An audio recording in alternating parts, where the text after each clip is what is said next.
According to the plans I had while growing up, I should be married by now. I should have three kids, two boys and a mini me. I would dress her up in pretty dresses, polka dot bows, and delicate shoes. The boys will wear shirts with inscriptions, "My daddy is my hero." However, if wishes were horses and cars and land titles, beggars will be CEO.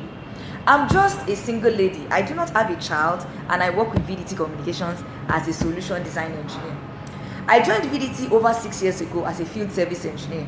I still remember my first boss, Mr. T, a short, heavy man with receding hairline and a booming voice to match. Every morning, he repeated the same thing: "This business isn't for the lily-hearted."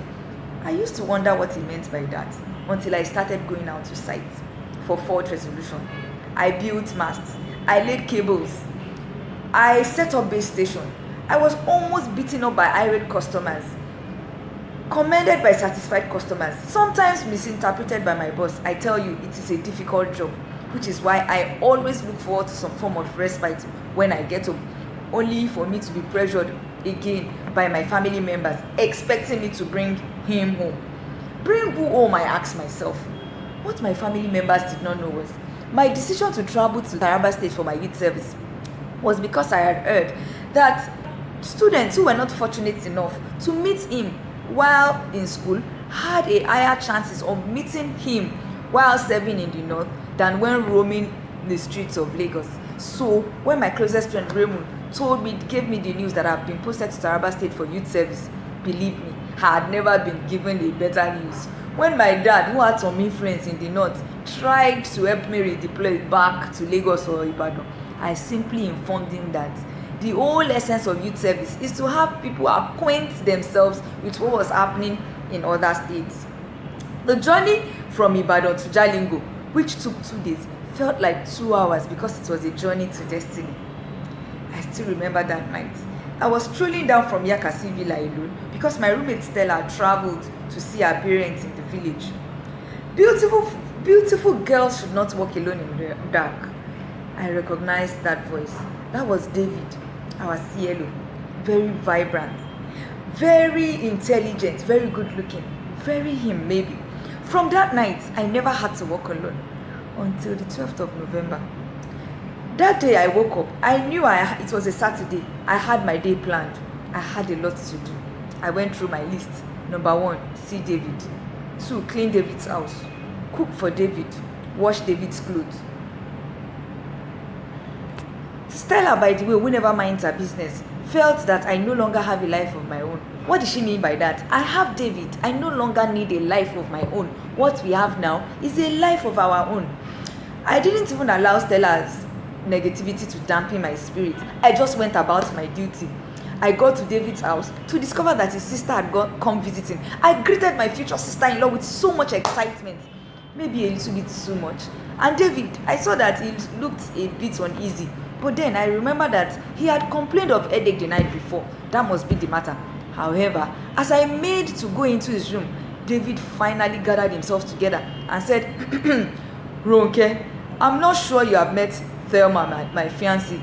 Thelma, meet Ronke, my friend turned housekeeper." Hot tears filled my eyes. I couldn't believe what I was hearing. So many emotions flooded my heart. Should I run away? Should I fight for my love? I suddenly remember all I had to fight for at the University of Ibadan, my alma mater. And it was my dream school. Not particularly because they produce excellent graduates. It was more because I had a lot of friends there, and I sensed that it will make my mom proud. I was admitted to study electrical and electronics engineering. I resumed late because I had gotten my sleep missing and I needed to reapply. By the time I came back, I had a lot of the good stuffs had been taken. The good seats, the good rooms, the good friends, even the good boyfriends. So I had to also for leftovers, which was why Uchenna was a godsend. Uchenna was my confidant. He was indeed more than a friend. They called us Romeo and Juliet. However, Uche wanted to be more than a friend. On my birthday in 300 level, Uche bought me a beautiful card and a recorded CD. You see, my friend Uche sings, and I was looking forward to listening to his beautiful voice. However, I placed the CD and I heard his voice, and to my shock, he was talking about a dream he had of the two of us getting married. didn't even wait to hear the concluding part of that story. What? I'd never considered Uche in that light. I felt insulted. How dare he? He called me. I refused to pick his call. He came to my room. I refused to let him in. He had clearly violated the unwritten friendship code. After 2 days, I decided to forgive him. After all, he was my Uchenna. I called his number. He wasn't going through. I promised myself that I was going to see him in TEL 313 class. He was not there either. It was not like Uche to miss his class. I decided to muster up courage to visit him in his room. Poor dear, he must really be heartbroken. I got to his room on Amina Way, and Uche was nowhere to be found. I met a different occupant. After 5 minutes, I discovered that Uche had relocated to the United States of America. I felt taken advantage of. I have been taken advantage of. How come he didn't tell me that he was planning to relocate to the US? How come he didn't understand that I loved him, but I was not in love with him? What is even the difference between loving somebody and being in love with them? I really should have answered to that question. I grew up in a very loving home. My parents are best of friends. They are both accountants. They have 4 children. I'm the second. Each child is peculiar. Dotun is the businessman. I'm the vocal one. Damola is the brilliant one. Debola, the baby of the house, is the beautiful one. From when I was a baby, it was difficult to keep me quiet. I was such a chatterbox. My father told me that when I was younger, I often referred to myself as a robodo, literally translated the fearless river.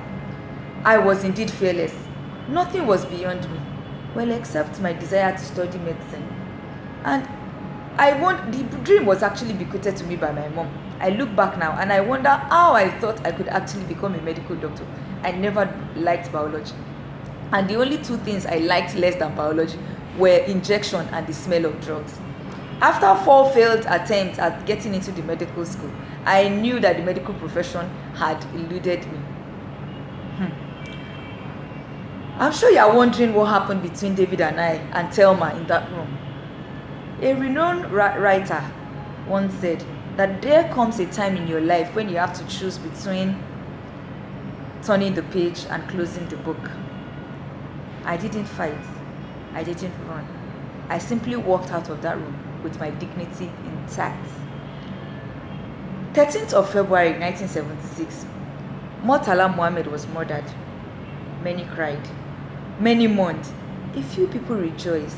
What they didn't know was, as a light was being turned out, another one would be turned on. Because several years later, on that exact day, probably at the same time, I, Aderonke Adekombi, was born in the ancient city of Ibadan. Thank you.